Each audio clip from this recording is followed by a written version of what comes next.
Hello, everybody. How's it going out there? I'm Craig, and this is the Spirit of Vinyl. How are you guys doing? It's Friday. Happy Friday. It's actually my second weekend in a row because we had snow days. Because, I live in Tennessee and it snowed like 3 inches, so everything shut down. I didn't work Wednesday or Thursday. Then I had to work today. Now, tomorrow, I get a weekend again. So, time to start celebrating, I guess, and talk to you guys. Tonight I'm going to start drinking some Kentucky Common from Black Horse Brewery here in Clarksville, Tennessee. It says it's actually brewed in Alcoa, Tennessee. This is a local restaurant we have in town. They make their own beers. I've had these beers before. I have not had this brand of beer before. So we're going to taste it out and see. Stopped by there today, picked up a 6-pack, see how it tastes. It says it's a Kentucky Common Historical Lager.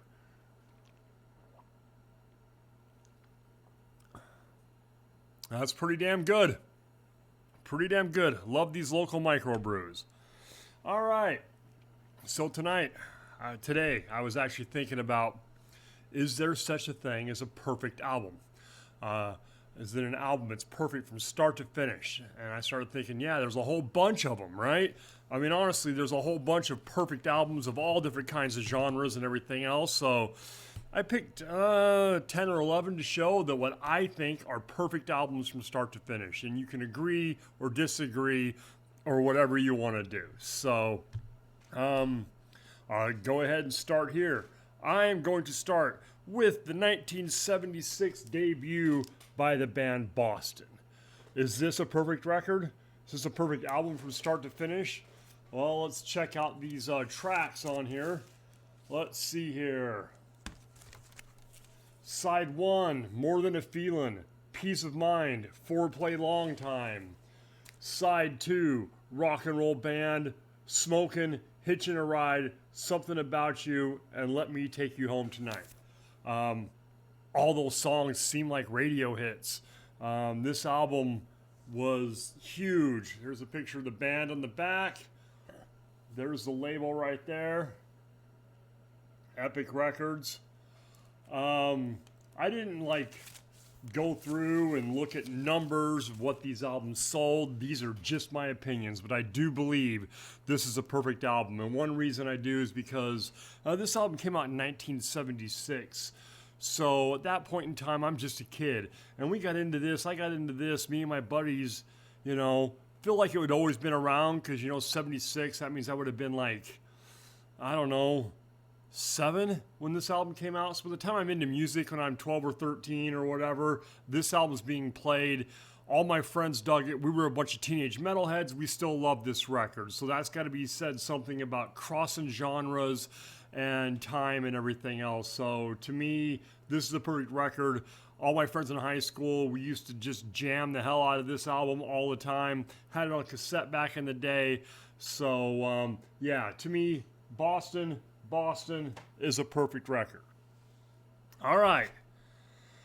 Up next, from 1991, the 6th album in their catalog, Pantera, Vulgar Display of Power. This is their 6th album in the catalog. A lot of us Pantera fans, I don't know about a lot of us, myself, I consider this their 2nd album because all the stuff before Cowboys from Hell, never heard anything from. Cowboys from Hell is when they changed their sound and became a lot heavier, and that's when they started to blow up, and then Vulgar comes out. But technically, this is their 6th album, 1991. Is this a perfect record? Yes. Yes, it is. This is perfect for the time. It's 1991. Grunge is taking over. Nu metal is taking over when it comes to metal, but then Pantera is playing stuff like this. And it's got A Mouth for War, New Level, Walk, Fucking Hostile, This Love, Rise, No Good, Attack the Radical, Live in a Hole, Regular People Conceit, and By Demons Be Driven, and Hollow. There's your track listing right there. And when it comes to metal in the 90s, this is a pinnacle almost. I mean, it really is. So yes, to me, this is my favorite Pantera album. I think this is, a lot of people like Far Beyond Driven, saying that's their epic, whatever, their, magnum opus or whatever, but I've always loved this one. And Far Beyond Driven's a great album too, but is it perfect? I don't know, but I do think this one is. Okay, next, from 1982, third album overall, Iron Maiden, Number of the Beast. Yes, is this a perfect record? I would think so. It's got Invaders, Children of the Damned, The Prisoner, 22 Acacia Avenue, Number of the Beast, Run to the Hills, Gangland, and Hallowed Be Thy Name. For a band to start with a new lead singer and to come out with this record and totally, they sort of changed style a little bit. The first two Maiden albums are a little more punk influenced, I guess you'd say. But this really cements them into the new wave of British heavy metal royalty. And every song on here is killer all the way through and through. I think this might be a perfect album. Is this my favorite Maiden album? No, it's not. Peace of Mind is actually my favorite Maiden album, but Peace of Mind I do not think is a perfect album. They kind of lose me there towards the end just a little bit, but I've always loved that album. It's kind of my go-to, but this one right here, Number of the Beast, 1982, their third release overall, is just a great, perfect new wave of British heavy metal album. To me, this is a perfect record. All right, so you guys know me. Hang on. You know me. You know who my favorite band is. You had to know my favorite all-time band. You had to know that somewhere in this list would be a Kiss record. And you would be correct. Kiss's fifth studio album from 1976, Rock and Roll Over. This is Kiss at their pinnacle. They're tight. This is right after Destroyer, which is a great album, which really blew Kiss up. But this album right here is just pure, great 1970s rock and roll. It's got See You in Your Dreams, Love 'Em and Leave 'Em, Hard Luck Woman, Making Love, Take Me, I Want You, Calling Dr. Love, Baby Driver, Ladies Room, and Mr. Speed.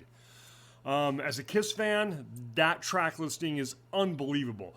The guitar work on this, the drums, everything, everybody's just like hitting on all cylinders. To me, this is a perfect Kiss record. Do they have other perfect records?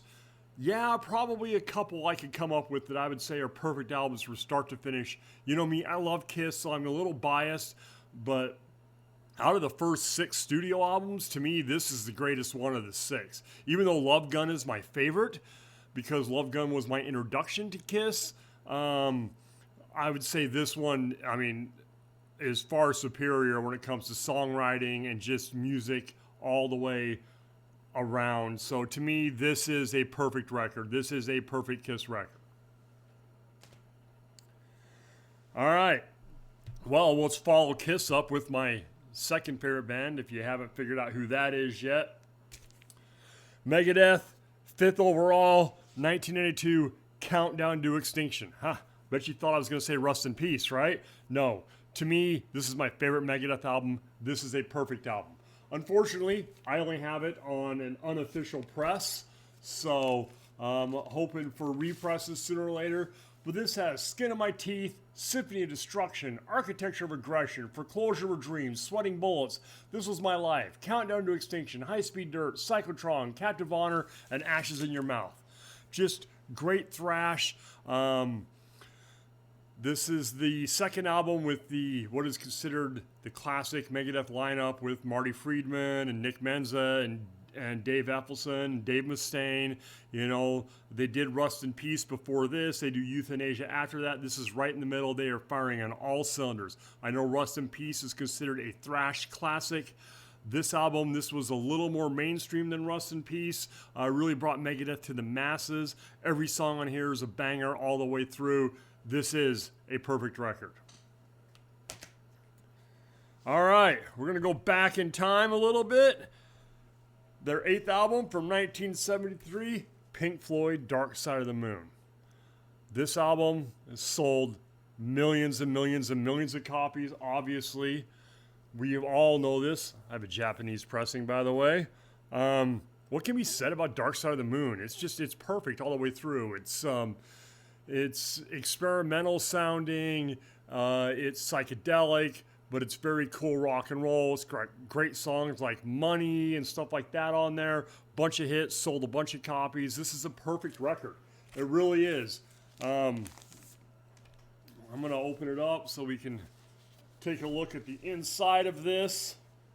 This is an OG press from 1973. But yeah, Speak to Me, Breathe, On the Run, Time, The Great Gig in the Sky, Money, Us and Them, Any Color You Like, Brain Damage, and Eclipse. I know we've all heard this. You know, this is one of those must-haves as a vinyl collector.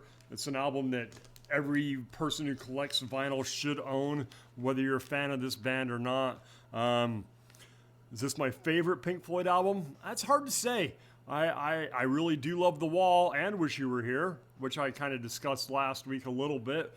This one's right there, just killer record. One of their most famous. But yeah, to me it's perfect from start to finish. Just the band firing on all cylinders. Just a great record. All right, so let's see here. Next, we're going to go 1970. This band's second album, and I could have honestly picked almost any record from this band's early discography for being a perfect album, but I picked Paranoid by Black Sabbath. This is a perfect record. This has War Pigs, Paranoid, Planet Caravan, Iron Man, Electric Funeral, Hand of Doom, Rat Salad, and Fairies Wear Boots. I mean, this is their second album. The debut could be considered a perfect album. Volume 4, Masters of Reality. I don't know how you'd pick. I just know this one for sure goes all the way through. Every song on here is classic. This is great early metal, whether you want to argue about who invented heavy metal. To me, Black Sabbath invented heavy metal. They didn't invent heavy music, but they invented metal. And with the darkness and the lyrical content and the way Tony plays the guitar and the way Geezer plays the bass and Ozzy's voice, it just came together and created a perfect harmony. And this album is just perfect all the way from start to finish. It's something you can play and flip right over and play again. All right, so now I'm going to go back to some thrash. I'm going to be talking about Metallica. Which Metallica album is the perfect album? Which one is it? You might be right, but I'm picking this one. My guess is you all were thinking Master of Puppets and Justice for All. Fourth album overall, 1988. Just great music all the way around, real heavy. The first full-length studio album that they did after Cliff died. They did do an EP of covers before this album to kind of break off the rust and introduce us to Jason Newsted. But this album comes out, and this album is just great. Cool, long songs. It's only got like 7 songs on it, if I remember right, or more. Well, Blackened, Injustice for All, Shortest Straw, Harvester of Sorrow, Frayed Ends of Sanity. Oh boy, let me pull this out so I can get all these on here. This is one of their represses. Came with this cool little insert right here. But yeah, so it's got Blackened, Injustice for All, Eye of the Beholder, One, Shortest Straw, Harvester of Sorrow, To Live Is to Die, and Dyer's Eve. So even with To Live Is to Die, which is like an 8-minute instrumental on here, this album never loses a beat. This is just great stuff, great sound, great production, just a great album all the way through. And this is ultimately the album that does really blow Metallica up. The video for One, their first time they put a music video out, really blew them up. And I know the Black Album sold millions of copies and really made them mainstream, but this album, this is just killer stuff right here. And honestly, in my opinion, people complain about the bass being too low, but nobody ever complained about not being able to hear the bass until the internet came around. Back when this album came out in 1988, we never once said, "Oh, this sounds great. Where's the bass?" Nobody said that. It's there. It's there. Maybe it's down a little bit in the mix, but it's still there. And this is a killer record. To me, when it comes right down to it, this is the last great Metallica album. The Black Album, I thought was great for a while. It's been, lots of years since that. I don't want to have that argument about Metallica becoming mainstream or anything else, but this is a great record all the way through. This is a perfect album. All right, I'm going to go to one which has been around since 1995, but I just discovered recently. Of course, I knew who this person was and knew some songs off of this record. This is her third album, Alanis Morissette, Jagged Little Pill. I bought this because it was at the record store, and it's like, well, it's Alanis Morissette, it's Jagged Little Pill, we should listen, I should buy it. It's one of those albums, it sold millions of copies, something you should own, and man, I was blown away the first time I heard this. Every song on here is great. Alanis's voice is off the charts, just cool, like alternative rock sound, I guess you'd call it. I'm not sure. That's kind of what I put it at, but, and ironic, and, you learn, and those types of songs were radio hits. This album was all over in 95. Of course, I wasn't paying attention to it in 95. In 95, I would have been 24, 25 years old, and it was all about nu metal and thrash and that type of music for me. I wasn't really paying attention to Alanis Morissette. Of course, we all knew You Ought to Know and those type of songs because they were getting airplay and they were all over MTV, but I never realized how good this record was until I bought it here, within the last year. And just, it's perfect. It really is. Just great stuff all the way through. Sold millions of copies, deserved every single one of them. If you don't have a copy of Jagged Little Pill by Alanis Morissette, you should pick one up. It's great. All right, now I'm going to go a little more recent. And I know I've mentioned this album multiple times on here. Parkway Drive Reverence. It's their sixth album overall from 2018. This album is so good, I can't even really explain how good it is. When this album came out in 18 and I started streaming it and listening to it, I listened to this album over and over and over. And it's sort of a, Parkway Drive, their early stuff was more kind of a metalcore type sound, but this is not that. They've grown as a band. This is just great, heavy stuff. It's heavy without being like too growly and, not too, I'm not really sure how to put it. All I know is if you love metal that's heavy and hard and kind of in your face without being overly aggressive, but still being aggressive, without being Cookie Monster vocals, you want clean vocals, you want great guitar work, great drums, this is a great package. The packaging on this album is great. The sound of it, the production value, this is a perfect record. And from 2018, I've said, since I first started hearing it in 2018, that this was the metal album of that year for sure. It was probably the best heavy metal album of the year. Parkway Drive, Reverence, highly recommend. I can't recommend this album enough. I know I've showed this multiple times on here. I cannot recommend this album enough. This is a perfect record.